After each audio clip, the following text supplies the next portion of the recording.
오늘은 누가복음 4장 1절로 30절의 말씀을 살펴보겠습니다. 누가복음 4장 1절로 30절 말씀을 살펴보겠습니다. 오늘 우리가 함께 살펴볼 누가복음 4장의 말씀은 예수님의 공생의 시작을 알리는 매우 중요하고도 장엄한 말씀입니다. 예수님께서는 요단강에서 세례를 받으시고 성령의 충만함을 입으셨습니다. 그런데 성령 충만한 예수님께서 가장 먼저 가신 곳은 화려한 왕궁이나 수많은 무리가 모인 광장이 아니었습니다. 성령에게 이끌리셔서 가신 곳은 다름 아닌 메마르고 거친 광야였다 하는 것입니다. 우리 1절에서 13절 말씀을 같이 읽겠습니다. 예수께서 성령의 충만함을 입어 요단강에서 돌아오사 광야에서 40일 동안 성령에게 이끌리시며 마귀에게 시험을 받으시더라.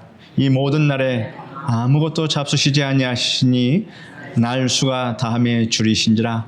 마귀가 이르되 내가 만일 하나님의 아들이거든 이 돌들에게 명하여 떡이 되게 하라. 예수께서 대답하시되 기록된 바 사람이 떡으로만 살 것이 아니라 하였느니라. 마귀가 또 예수를 이끌고 올라가서 순식간에 천하 만국을 보이며 이르되 이 모든 권위와 그 영광을 내가 네게 주리라. 이것은 내게 넘겨준 것이므로 내가 원하는 자에게 주노라. 그러므로 내가 만일 내게 절하면 다 내 것이 되리라. 예수께서 대답하여 이르시되 기록된 바 주 너의 하나님께 경배하고 다만 그를 섬기라 하였느니라. 또 이끌고 예루살렘으로 가서 성전 꼭대기에 세우고 이르되 내가 만일 하나님의 아들이거든 여기서 뛰어내리라. 기록되었으되 하나님이 너를 위하여 그 사자들을 명하사 너를 지키게 하시리라 하였고 또한 그들이 손으로 너를 받들어 내 발이 돌에 부딪히지 않게 하시리라 하였느니라. 예수께서 대답하여 이르시되 주 너의 하나님을 시험하지 말라 하였느니라. 마귀가 모든 시험을 다 한 후에 얼마 동안 떠나니라. 40일의 금식 후에 극한의 주림 가운데 있을 때 교활한 마귀가 찾아와서 예수님을 시험하기 시작합니다. 마귀는 항상 때를 노린다 하는 것을 알 수 있습니다. 첫 번째 시험이 무엇이었습니까? 첫 번째 시험은 돌들에게 명하여 떡이 되게 하라는 것이었습니다. 먹는 문제는 인간의 가장 기본적인 욕구이자 생존과 직결된 절박하고도 치열한 문제입니다.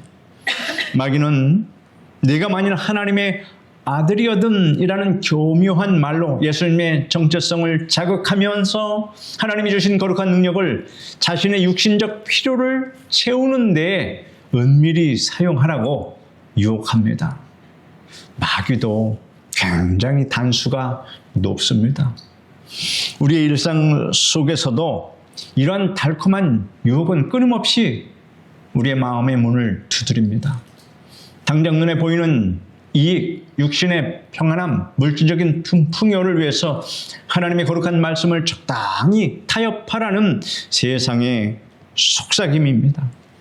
그러나 예수님은 신명기 8장 3절의 말씀을 인용해서 단호하게 그 유혹을 물리치십니다. 기록된 바 사람이 떡으로만 살 것이 아니라 하였느니라. 물론 육신을 입고 이 땅을 살아가는 우리에게는 매일의 일용할 양식이 필요합니다. 떡이 반드시 필요합니다.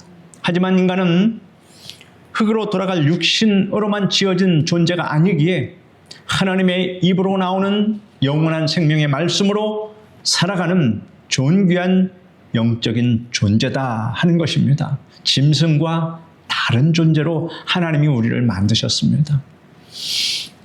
당장의 배고픔을 해결하기 위해 내 영혼의 양식을 포기하고 세상과 타협하는 어리석음을 결코 우리 성도들은 범해서는 안 됩니다. 두 번째는 마귀는 예수님을 이끌고 높은 곳으로 올라가 순식간에 천하 만국과 그 화려한 영광을 보여줍니다. 그리고 자기에게 엎드려 절하면 모든 세상의 권위와 영광을 넘겨주겠다고 뻔뻔하게 유혹합니다. 여러분, 이 천하 만국을 만드신 분이 바로 그 예수님이신데 마귀가 예수님께 그것을 주겠다고 하니 이게 말이 맞는 말입니까? 참으로 우습지 않습니까? 이것은 십자가의 끔찍한 고난과 희생이 없이 쉽고 편안하게 왕의 자리에 오르라는 치명적인 유혹입니다. 일반 사람들 같으면 넘어갈 수도 있지만 예수님은 모든 것을 통찰하시기 때문에 어림없습니다. 세상은 늘 우리에게 한 번만 적당히 타협하고 눈 감으면 남들보다 더 많은 것을 쉽게 얻을 수 있다고 유혹합니다. 성도 여러분, 세상과 마귀와 타협하지 마시기를 바랍니다. 그러므로 예배는 목숨을 걸고 드려야 하는 겁니다. 예수님은 다시 한번 변함없는 하나님의 말씀으로 그 악한 제안을 아주 단호하게 거절하십니다. 기록된 바 주 너희 하나님께 경배하고 다만 그를 섬기라 였느니라 하였습니다. 우리의 온전한 경배와 찬양을 받으실 유일한 대상은 오직 창조주 하나님 한 분뿐이라고 하는 이 사실을 말씀하고 있습니다. 세상에 썩어질 화려한 영광을 잠시 얻기 위해서 우리의 소중한 영혼을 팔고 탐욕의 신 만문이라는 우상에게 절하는 끔찍한 일은 없어야 할 것입니다. 십자가 없는 영광은 한낱 거짓된 신기루이며 고난 없는 면류관은 여러분 천국에 존재하지 않습니다. 고난 없는 면류관은 없습니다. 우리 구주 예수님께서 앞서가신 그 좁은 길, 십자가의 길을 묵묵히 따라가는 우리 모든 성도님이 되시기를 간절히 소망합니다. 세 번째 시험은 성전 꼭대기에 예수님을 세우고 거기서 뛰어내리라 하는 것이었습니다. 마귀조차 시편 91편의 말씀을 교묘하게 인용하여서 천사들이 와서 발을 받들어 줄 것이니 하나님의 보호하심을 사람들에게 통쾌하게 내가 증명해 보이라 이렇게 부추기는 겁니다. 이것은 겉으로는 믿음 같아 보이나 실상은 끔찍한 영적인 교만이자 하나님을 시험하는 패역한 행위라고 하는 사실입니다. 극적인 기적을 통해서 사람들의 열광적인 인기를 얻고 하루아침에 영웅이 되라는 달콤한 유혹입니다. 우리의 신앙생활 깊은 곳에도 하나님의 능력을 나의 개인적인 영광을 위해 사용하려는 숨은 교만이 독버섯처럼 도사리고 있을 때가 있습니다. 거짓 목사들, 사꾼들 바로 여기에 해당합니다. 하나님의 능력을 자기의 개인의 영광을 위해서 성도들을 이용하고 그렇게 멸망의 길로 이끌어간다. 하나님을 팔아서 자기 욕심을 채우는 거짓 사꾼들, 거짓 목사들이 세상에는 넘쳐나고 있다고 하는 이 사실, 우리가 그러므로 근신하고 깨어서 기도하지 아니하면 이런 영적인 분별력을 갖지 못하고 그저 끌려가는 겁니다. 하나님의 선하신 뜻을 온전히 신뢰하기보다는 내가 원하는 때 내 방식대로 하나님이 응답해 주시기를 무리하게 요구하며 하나님을 시험하려는 교만한 마음이 있습니다. 이 예수님은 주 너의 하나님을 시험하지 말라고 마귀를 단호하게 꾸짖으십니다. 성도 여러분, 예수님께서 보여주신 이 태도를 배우십시오.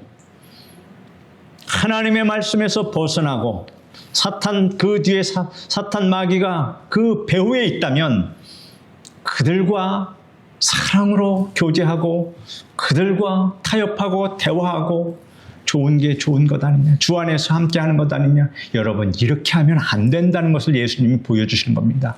단호하게 배척하고 꾸짖어라 하는 이 말씀을 여러분 꼭 이 말씀 속에서 교훈을 삼으십시오. 좋은 게 아닙니다. 주 안에서 사랑으로 그것을 적용할 때가 있고 단호하게 마귀 사탄 마귀를 대적할 때가 있다 하는 것을 구별하지 못하면 망하는 겁니다. 참된 믿음은 눈에 보이는 기적을 억지로 요구하는 것이 아니라 비록 내 뜻대로 되지 않는 상황 속에서도 하나님의 변함없는 선하심을 묵묵히 신뢰하는 것입니다. 예수님은 이처럼 3번의 무서운 시험을 모두 하나님의 오직 기록된 말씀을 통해서 완벽하게 승리하셨습니다. 여러분, 말씀에 붙잡혀 있으면 사탄 마귀를 구별하는 것이 너무나도 쉬운 겁니다. 예수님처럼 말씀이 딱 중심에 있으면 마귀가 누군지를 분명히 판단하고 대적해서 싸울 수 있어야 합니다. 우리의 얄팍한 지혜나 과거의 경험, 인간적인 의지로는 결코 교활한 마귀의 계계를 이길 수 없습니다. 오직 변치 않는 진리의 말씀, 예리한 성령의 검으로 철저히 무장할 때만 우리는 매일의 치열한 영적 전투에서 넉넉히 승리할 수 있음을 여러분 아시기를 바랍니다. 항상 생명의 말씀을 가까이 하고 그 말씀이 내 삶의 유일한 기준과 능력이 되게 하기를 여러분 간절히 제가 축원드립니다. 14절로 30절 말씀을 같이 읽겠습니다. 예수께서 성령의 능력으로 갈릴리에 돌아가시니 그 소문이 사방에 퍼졌고 친히 그 여러 회당에서 가르치심에 못 사람에게 칭송을 받으시더라. 예수께서 그 자라나신 곳 나사렛에 이르러 안식일에 늘 하시던 대로 회당에 들어가사 성경을 읽으리고 서심해 선지자 이사야의 글을 들이거늘 책을 펴서 이렇게 기록된 데를 찾으시니 곧 주의 성령이 내게 임하셨으니 이는 가난한 자에게 복음을 전하게 하시려고 내게 기름을 부으시고 나를 보내사 포로된 자에게 자유를 눈먼 자에게 다시 보게 함을 전파하며 놀린 자를 자유롭게 하고 주의 은혜의 해를 전파하게 하려 하심이라 하였더라. 책을 덮어 그 맡은 자에게 주시고 앉으시니 회당에 있는 자들이 다 주목하여 보더라. 예수께서 그들에게 말씀하시되 이 글이 오늘 너희 귀에 응하였느니라 하시니 그들이 다 그를 증언하고 그 입으로 나오는 바 은혜로운 말을 놀랍게 여겨 이르되 이 사람이 요셉의 아들이 아니냐. 예수께서 그들에게 이르시되 너희가 반드시 의사야 너 자신을 고치라 하는 속담을 인용하여 내게 말하기를 우리가 들은 바 가버나움에서 행한 일을 내 고향 여기서도 행하라 하리라. 또 이르시되 내가 진실로 너에게 이르노니 선지자가 고향에서는 환영을 받는 자가 없느니라. 내가 참으로 너희에게 이르노니 엘리야 시대에 하늘이 3년 6개월간 닫히어 온 땅에 큰 흉년이 들었을 때에 이스라엘에 많은 과부가 있었으되 엘리야가 그중 한 사람에게도 보내심을 받지 않고 오직 시돈 땅에 있는 사렙다의 한 과부에게 뿐이었으며 또 선지자 엘리사 때에 이스라엘에 많은 나병 환자가 있었으되 그 중에 한 사람도 깨끗함을 얻지 못하고 오직 수리아 사람 나만 뿐이었느니라. 회당에 있는 자들이 이것을 듣고 다 크게 화가 나서 일어나 동네 밖으로 쫓아내어 그 동네가 건설된 산 낭떠러지까지 끌고 가서 밀쳐 떨어뜨리고자 하되 예수께서 그들 가운데로 지나서 가시니라. 광야의 모든 시험을 승리하신 예수님은 성령의 능력으로 충만하여서 고향 갈릴리로 돌아가십니다. 그리고 나사렛의 회당에서 안식일에 늘 하시던 대로 성경을 읽으시려고 자리에서 일어나셨습니다. 예수님께서 펼쳐 읽으신 것은 다름 아닌 이사야 61장의 은혜로운 말씀이었습니다.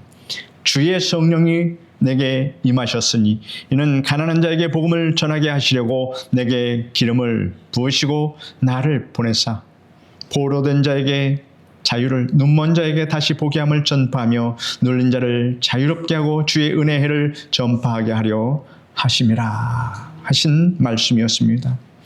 이 위대한 말씀은 메시아의 거룩한 사명 선언문이자 기독교 복음의 정수를 가장 아름답고 명확하게 요약한 말씀입니다.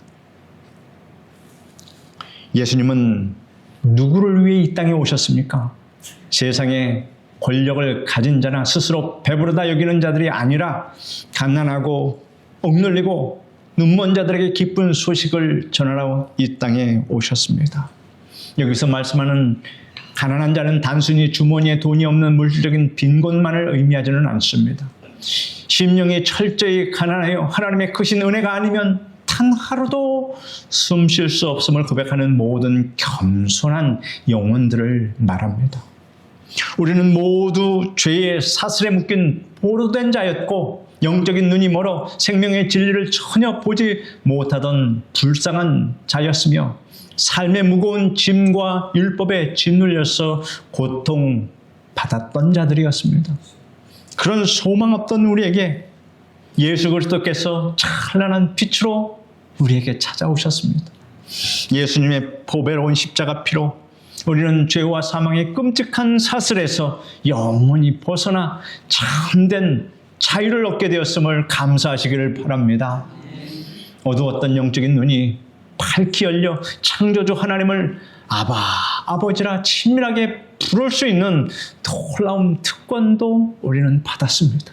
그래서 우리는 무슨 일이 있어도 아버지, 하나님, 아버지라고 그렇게 자연스럽게 부를 수 있는 아버지의 참으로 거룩한 자녀가 됐다 하는 이 사실이 참으로 감사한 일입니다.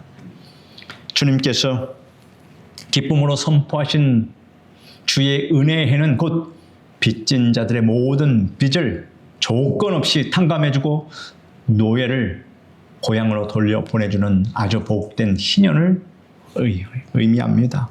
예수 그리스도의 십자가 대속 안에서 우리는 이 영원한 희년에 벅찬 기쁨과 참된 해방의 자유를 누리게 되었다 하는 것입니다. 말씀을 다 읽으신 후 예수님은 숨죽여 지켜보는 무리를 향해서 이 글이 오늘 너희 귀에 응하였느니라 라고 담대하게 선포하십니다. 수백 년 전 선지자 이사야가 눈물로 예언했던 그 구원의 위대한 약속이 지금 그들 앞에 서 있는 예수님 자신을 통해 완벽하게 성취되었다는 엄청난 선언입니다. 예수님이 아무 예고도 없이 어느 날 갑자기 이 땅에 오신 것이 아니라고 하는 사실을 성경은 우리에게 말씀하고 있습니다. 하나님의 말씀은 성경책 안에 갇혀있는 죽은 문자가 아닙니다. 오늘 우리의 치열한 삶 속에서 살아서 역사하시는 생명과 그 능력 자체라고 하는 것입니다. 이 시간 제단에서 선포되는 주님의 은혜로운 말씀이 저와 여러분의 척박한 심령에 그대로 응하는 놀라운 기적이 일어나기를 간절히 소망합니다. 그러나 이처럼 은혜롭고 생명 넘치는 말씀을 직접 들은 나사렛 사람들의 반응이 참으로 안타깝습니다. 처음에는 그 입에서 나오는 은혜로운 말씀에 놀라우며 예수님을 주목하는 듯 했습니다. 하지만 곧바로 그들의 착한 마음속에 굳어져 있던 인간적인 편견과 얄팍한 교만이 무섭게 고개를 쳐듭니다. 이 사람이 요셉의 아들이 아니냐? 그들은 구원자로 오신 예수님을 만왕의 왕이요 메시아로 겸손히 받아들이기보다는 자신들이 어릴 적부터 동네에서 흔히 보았던 평범한 목수 요셉의 아들로 깎아내리는 겁니다. 그들은 예수님이 가버나움에서 행하셨다는 신기한 기적들을 자신들의 고향인 나사렛에서도 한번 보여달라고 당돌하게 요구하는 마음을 품었습니다. 예수님의 생명을 살리는 가르침과 복음의 십자가 본질에는 아무런 관심이 없고 그저 그 신비한 것을 눈으로 보고 즐겁게 그것을 체험하고 싶어서 기적을 보는 것은 참 누구에게나 다 흥미로운 일이 아닙니까? 그것을 한번 구경하고 싶은 그런 얄팍한 마음들이 있었다 그런 얘기입니다. 예수님은 나사렛 사람들의 이 완악한 불신앙을 예리하게 지적하시면서 두 가지 구약의 역사적인 예화를 들려주십니다. 첫 번째는 엘리야 선지자 시대의 사렙다의 과부의 이야기입니다. 이스라엘 전역에 3년 6개월 동안 비가 내리지 않아 극심한 흉년이 들었고 수많은 과부들이 굶주림에 고통받고 있었습니다. 그런데 하나님의 선지자 엘리야가 보냄을 받은 것은 놀랍게도 이방 땅 시돈에 사는 이름 모를 사렙다 마을의 과부 한 사람뿐이었습니다. 두 번째는 엘리사 선지자 시대에 나만 장군의 이야기를 들려줍니다. 당시 이스라엘 영토 내에 수많은 나병 환자가 신음하고 있었음에도 불구하고 그 무서운 병에서 깨끗하게 고침받은 사람은 오직 이스라엘의 적국이었던 수리아의 군대 장관 나만 뿐이었다라고 말씀하십니다. 이방인이었던 이 두 사람의 놀라운 공통점은 과연 무엇이었을까요? 그들은 언약 백성인 이스라엘 사람이 아니었음에도 불구하고 하나님의 선지자와 그의 입에서 나오는 말씀을 한치의 의심 없이 전적으로 신뢰하고 온전히 순종했다는 사실입니다. 사렙다 마을의 과부는 자신의 마지막 남은 생명줄과도 같은 한 줌의 밀가루와 몇 방울의 기름으로 엘리야 선지자를 먼저 대접하는 그러한 믿음을 보여주었습니다. 계산하면 하나님의 기적을 체험하지 못한다는 것도 여기서 보게 됩니다. 권세와 명예를 가진 나만 장군은 더러운 요단강 물에 7번 몸을 씻으라는 엘리사의 다소 모욕적인 그 명령 앞에서도 결국 자신의 뻣뻣한 자존심을 꺾고 순종해서 어린아이 살갗처럼 회복되는 그 기적을 맛보았습니다. 순종이 기적을 낳습니다. 성도 여러분, 누가 은혜를 누렸습니까? 자신들이 선택받은 백성이라며, 자신들만이 선택받은 백성이라며 영적인 기득권을 주장하고 목이 곧았던 이스라엘 백성들은 정작 그 풍성한 하나님의 은혜를 단 한 방울도 누리지 못했습니다. 하나님의 놀라운 구원의 은혜는 결코 세상적인 혈통이나 화려한 종교적인 경력에 따라서 자동적으로 주어지는 것이 아니라고 하는 사실입니다. 은혜는 오직 하나님 앞에서 철저히 자신의 영적인 파산 상태를 통감하고 눈물로 엎드려서 주님의 구물만을 구하는 가난하고 애통하는 심령에게 폭포수처럼 임하게 된다는 사실을 말씀합니다. 혹여나 우리 마음 한구석에 내가 이 교회를 몇 년 동안 충성하며 다녔는데 나의 직분과 헌신이 얼마나 많았는데 하는 은밀한 영적 교만이 자리 잡고 있다면 이 시간 십자가 보혈 앞에 남김없이 쏟아놓고 회개해야 합니다. 어느 깊은 산골 마을에 평생을 흙투성이로 밭을 일구며 가난하게 살아온 할머니 한 분이 계셨습니다. 이 할머니는 평생 학교 문턱에도 가보지 못해 글도 모르고 배운 것도 전혀 없었지만 주일 예배당에 앉아 목사님의 말씀을 들을 때마다 헌신 눈물을 훔치며 진심 어린 아멘으로 말씀을 받아들였습니다. 투박한 설교조차도 마치 사랑의 하나님께서 오늘 불쌍한 자신을 위로하시려 직접 귓가에 들려주시는 음성처럼 달고 오묘하게 그렇게 받았다는 것입니다. 반면 같은 예배당 안에는 마을의 큰 유지이자 학식이 아주 높았던 어르신 한 분도 늘 자리를 지키고 있었습니다. 하지만 그는 예배 시간마다 팔짱을 끼고 거드름을 피우며 앉아서 오늘 목사님 설교가 논리적으로 맞나 틀린 것은 없나 점검하면서 평가하고 판단하기에 바빴습니다. 예배가 끝난 후 하늘의 문이 열리고 하나님의 놀라운 평강과 위로를 가슴 벅차게 누린 사람은 과연 누구였겠느냐 하는 사실입니다. 세상 지식이 많고 종교적 체면을 중시했던 교만한 자가 아니라 여러분 스포니까 물을 빨아들이듯이 어린아이처럼 겸손히 은혜의 말씀을 온 마음으로 받아먹었던 그 가난한 할머니였습니다. 오늘 본문에 등장하는 나사렛 사람들의 가장 큰 비극이 바로 이러한 영적 교만과 완악함에 있다 하는 것입니다.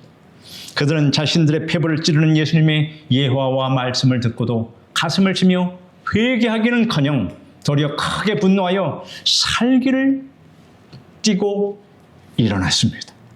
자신들의 위선과 불신앙의 민낯이 적나라하게 들통이 나자 부끄러워하기보다는 예수님을 동네 밖 낭떠러지로 거칠게 끌고 가 밀쳐서 죽이려 한 것입니다.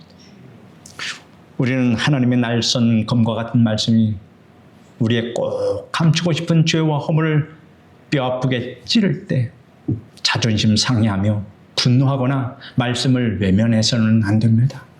오히려 겉옷을 찢는 대신 우리의 굳은 마음을 찢으며 주여 나는 죄인이로소이다 라고 고백하며 십자가의 긍휼을 구하는 은혜로운 보좌 앞으로 나아가야 할 것입니다.